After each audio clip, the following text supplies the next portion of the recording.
Justice Patil जो Mumbai high court है, Mumbai high court के पूर्व जज हैं, उनसे बातचीत करते हैं। देश में जो वर्तमान हालात बने हुए हैं उन पर उनकी एक जज होने के नाते क्या सोच है? सर, वर्तमान हालात मुल्क के, आप जज हैं, कैसा लगता है देश किधर जा रहा है? आप सबको, अरे हम सबने समझना चाहिए कि मोदी शाह एक व्यक्ति नहीं है, भगवत व्यक्ति नहीं है।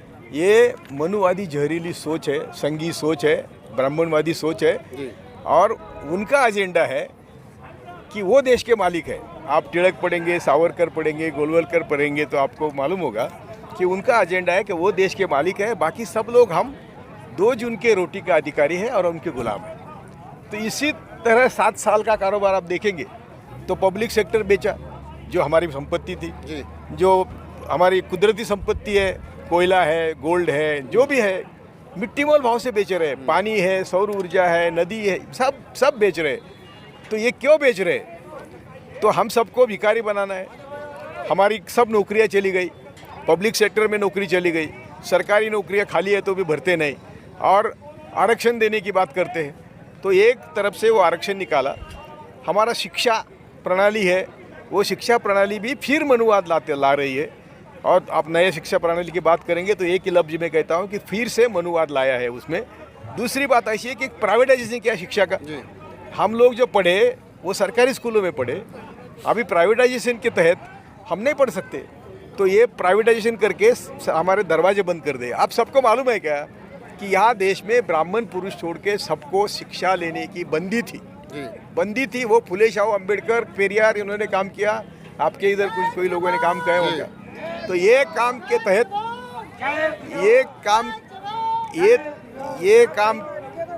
ये काम के कारण हम लोग आज पढ़े लिखे हैं, उनके काम के कारण। तो आज जो हमारी हालत है, ये हालत पहले भी थी। हम कभी जमीन के मालिक नहीं थे, ये ब्राह्मण बनिया सब जमीन के मालिक थे। लेकिन नेहरू के ज़माने में जमींदारी के खिलाफ कानून आया। अब बाबा साहब अम्बेडकर ने उसके लिए आंदोलन किया, हम जमीन के मालिक बने। उनको आप जमीन की हमारी मालकी छीनना है। पहले तो सब उद्योग छीन लिए, कुदरती संपत्ति छीन ली, रहा था फिर किसान और किसानी। तो उनको किसान और किसानी में बहुत पैसा दिखता है। सर, आपने अभी 2 सवाल बात कही। एक तो मनुवाद की बात कही, एक फूले अम्बेडकरी जो आंदोलन है उसकी बात कही। फूले अम्बेडकरी आंदोलन पिछले कुछ दशकों में कमजोर हुआ, आपको लगता है? नहीं, इनकी देखो तुम, संघ की स्थापना 1925 में हुई। जी सर। तो वो धीरे धीरे जहर फैलाते रहे। वो तो पहले जहर था, लेकिन वो निकालने की कोशिश संविधान ने करी। संविधान का मकसद ही शोषण मुक्त समाज की निर्मित है। छत्रपति शिवाजी महाराज का राज्य भी वही था, शोषण मुक्त समाज की निर्मित थी। तो ये छत्रपति शिवाजी का या डॉक्टर बाबा साहब अम्बेडकर का सपना उद्ध्वस्त करने का काम बैक साइड में हर दिन चालू था। तो ये अभी 70 के दशक में जब जयप्रकाश नारायण का आंदोलन हुआ तो बीजेपी ने INB के डिपार्टमेंट लिया, यानी रेडियो। उसमें रामायण महाभारत दिखाना शुरू किया। तो बराबर वर्ण व्यवस्था आपके भेजे में सड़ाने के काम करे। उसका परिणाम बाबरी मस्जिद में हुआ, गुजरात हुआ, गोधरा हुआ। उसके बाद कई मुसलमान हिंदू दंगे हुए। सभी दंगे, मैं आपके चोटी के डंके पे साथ कहता हूँ कि बहुतेक सब दंगे संघ ने शुरू किए और मुसलमानों का नाम लिया। सभी बॉम्ब स्फोट संघ के लोगों ने करे और मुसलमानों का नाम लिया। और ये मुसलमानों के प्रति हमेशा घृणा फैला करने का काम। उनको मुसलमानों से दुश्मनी नहीं है। कभी 1989 एक्ट जो एट्रोसिटी एक्ट दलितों का, उसको कुटाराघात, कभी NRCC ला करके मुसलमानों पे कुटाराघात, अभी मुसलमानों पे कुटाराघात। आपने यहाँ पर अम्बेडकरी फूले आंदोलन की बात की, शिवाजी की बात की और बहुत सारे महापुरुषों की बात की। जो SC ST OBC और माइनॉरिटी समाज है, जिसकी संख्या लगभग 90% है मुल्क के अंदर, वो लोग, उनके जो महापुरुषों ने बात की, ना तो उनको समझ रहा है, ना उन पर चल रहा है, ना उनको पढ़ने की कोशिश कर रहा है। आज यह किसान आंदोलन तो कर रहा है, लेकिन सर छोटू राम की कोटेशन है, क्या मेरे भोले किसान में 2 बात ले मान, एक तो बोलना सीख ले, एक दूसरे दुश्मन को पहचान। कौन अभी भी नहीं पहचान रहा है। अभी भी RSS शाखा में तो यही जा रहा है। इसलिए तो बात बनेगी कैसे? तो इसलिए कौन जिम्मेदार है इसको? जिम्मेदार तो यही लोग हैं ना सर। इसके जिम्मेदार हम सब लोग हैं।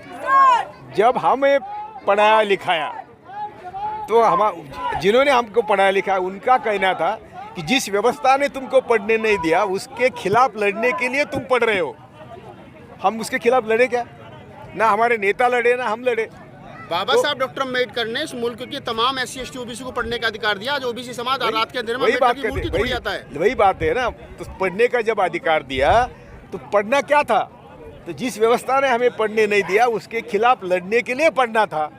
हम उस व्यवस्था को सर पर लेके बैठे और उसमें हमारे सब बहुजनों के हरामी स्वार्थी नेता जिम्मेदार है। जो मोदी के साथ जाके बैठते हैं वो सबसे हरामी है, स्वार्थी है, देशद्रोही है। मैं मोदी और शाह, मैंने बोला ये तो एक जहरीली विचारधारा है, लेकिन जिनके साथ हमारे लोग जाके बैठते हैं, जिन्होंने कभी उनको साथ दिया, वो सब अभी पछता रहे हैं और आज भी साथ दे रहे हैं।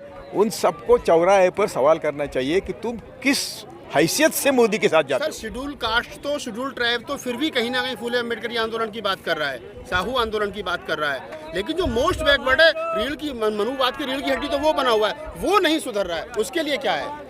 वही प्रबोधन के शुद्ध सुधर चारा नहीं है। हमें घर घर जाके, भाई वहाँ भी बोला, घर घर जाके हमें लोगों को समझाना पड़ेगा कि हमारे सभी दुखों की जड़ मनुवाद है। मनुवादियों ने मनीवादियों को साथ लिया, मीडिया साथ लिया और रात दिन हमारा भेजा सड़ाने का काम वो कर रहे हैं, गलत रास्ते पर ले जाने का काम कर रहे हैं। तो हमें सही रास्ते पर लाने के लिए जो आज सोशल मीडिया काम कर रहा है, जो किसानों ने हमें मार्ग दिखाया है, इसके तहत हमको चलना चाहिए। सर, लोकतंत्र कमजोर हो रहा है, संवैधानिक जो ढांचा है वो कमजोर हो रहा है, न्यायपालिका सक्के दायरे में, उसके फैसले जो है वो बड़े सक्के दायरे में होते हैं और सरकार पर उन लोगों का कब्जा है जो संविधान से ना तो संविधान से प्यार करते हैं ना लोकतंत्र से प्यार करते हैं।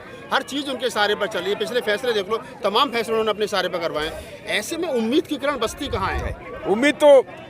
उम्मीद को शॉर्टकट नहीं है, लेकिन हम 100% यशस्वी होंगे। यदि हम सब लोगों ने किसान आंदोलन को साथ दिया तो भी हम यशस्वी होंगे।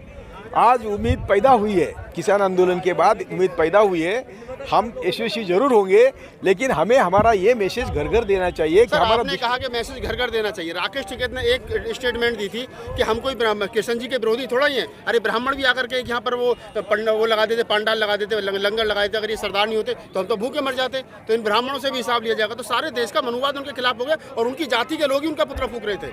ब्राह्मणों ने पिंडदान कर दिया सर राकेश टिकैत का। फूकने दो तो भी राकेश टिकैत बाहर आए ना, उससे बाहर आए ना, तो आना ही एक दिन। अम्बेडकर का पुतला जलाया था, छत्रपति शिवाजी महाराज को मारा, संभाजी महाराज को मारा, कबीर को मारा, संत रोहिदास को मारा, गौतम बुद्ध को मारा। जो मनीवाद के खिलाफ जिन्होंने काम किया, सबका नेचुरल डेथ हुआ नहीं, ये मारे गए। तो भी हम उनके बदौलत हम जिंदे हैं ना। यदि वो काम नहीं करते तो हम क्या करते? तो हम भी एक दिन मरेंगे। लेकिन हमें मरने का डर नहीं छोड़ना चाहिए, पुलिस का डर नहीं हम मन में आना चाहिए। मरने का, डरने का, जेल का जब हम डर छोड़ेंगे तो हम जीतेंगे। सर, ये आपने कहा कि डर छोड़ेंगे तो जीतेंगे, बहुत अच्छी बात है। जिन लोगों ने डर छोड़ा वो जी रहे हैं, लेकिन आप हम पिछले दिनों में देखे जहाँ दिशा रवि रही हो, चाहे मेरे सब आज तक मेरे सब साथीदार मारे गए जी। लोहिया, न्यायमूर्ति लोहिया मेरा साथीदार था। कॉमरेड पानसरे, हमने बम्बई हमला कैसा हुआ, उसमें झूठ क्या है वो बताने के लिए हमने किया, पानसरे को मारा। हमने अंधश्रद्धा निर्मूलन के खिलाफ काम किया था, दाभोलकर को मारा। जो मेरे साथी थे मारे गए, मुझे मालूम नहीं मैं घर जाऊंगा कि नहीं, तो भी मैं काम कर रहा हूँ ना। तो मैं आपको यही बोलने को आया हूँ कि मरने को मत डरो। घर में बैठ के सड़के मरने के बजाय रास्ते पर लोगों का प्रबोधन करके मरेंगे। चलिए सर, चलते का आखिरी सवाल। उच्च न्यायालय में लगभग मेरी जानकारी के अनुसार 29 जज होते हैं, उनमें से 28 ब्राह्मण हैं, एक शेड्यूल कास्ट है शशि भूषण का भाई। 28 जज एक ही जाति के, ब्राह्मण जाति के।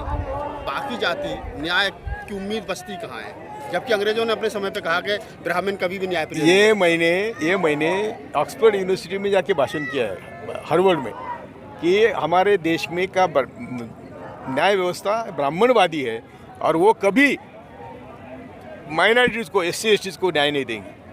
ये बात है, ये तो बात है, दे नहीं सकते। और देखो ना, अभी क्या रास्ता निकल, कल जो आरक्षण की बात बोल रहे थे, अब तो सुप्रीम कोर्ट कह रहा आरक्षण कब तक? तो यही बात है।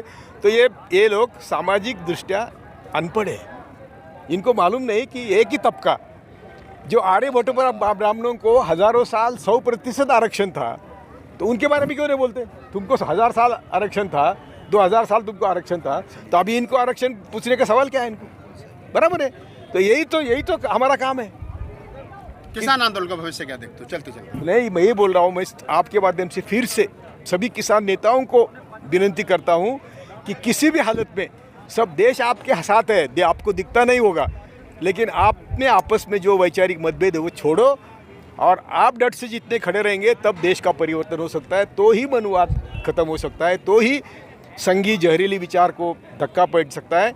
मोदी शाह व्यक्ति नहीं है, वो जहरीला विचार है। सरकार को मालूम है एक बड़ा डेंट लग सकता है सरकार को इस आंदोलन से, उसके बावजूद सरकार पीछे हटने को तैयार नहीं। क्या सरकार ने मन में मालूम है क्या होगा वो, लेकिन वो कोशिश कर रहे हैं।